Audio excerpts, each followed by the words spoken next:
Well, this design features a raised wooden deck, steps down to an aggregate path running through here.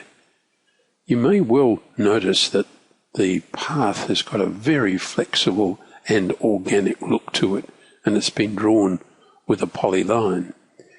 If you may be able to see as I zoom in here, there are a few kinks and misses. What I've done to remedy that is to use the spline command. Well, what I'm aiming to do is to trace over the existing polyline. I first go across to the drafting settings and I'll put object snap on and endpoint and importantly nearest. I've set my drawing colour at magenta and the thickness at 0.4, so hopefully you'll be able to see what happens. Let's draw a spline.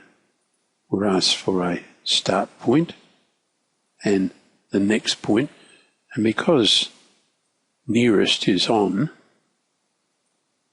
I can just work my way around the complex shape here, and gCADPlus is latching onto the existing curve, which is a little bit wonky, especially in an area like this. So I'm going to come across here and just miss that wonky bit. You can see, I think, that as I move around, there's a funny looking curve tracking with me. Well, that's the spline.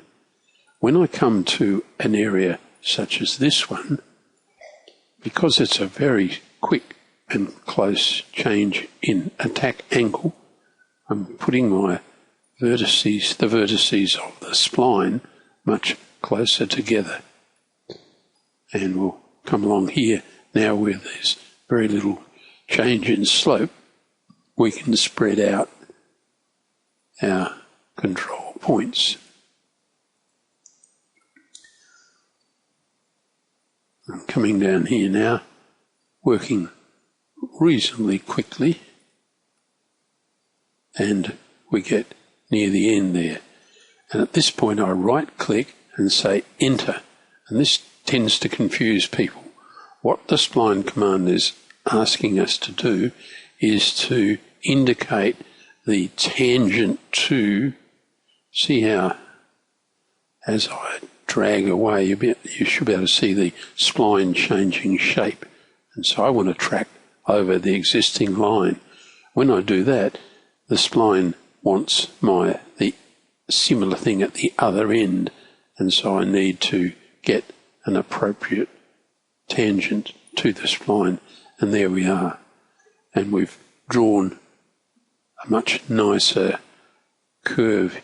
What I might be able to do is temporarily, let me erase that, and there I hope you can see a much nicer shape takes place. Well, the zone to the left here is going to be the garden area, and I want to indicate that mulching will be applied through there. I'm going to do that using the hatch command, but I'm going to choose that pick point option. And if we're lucky, gCADPlus should radiate out from the point that I click, and it's formed its own polyline enclosing that area.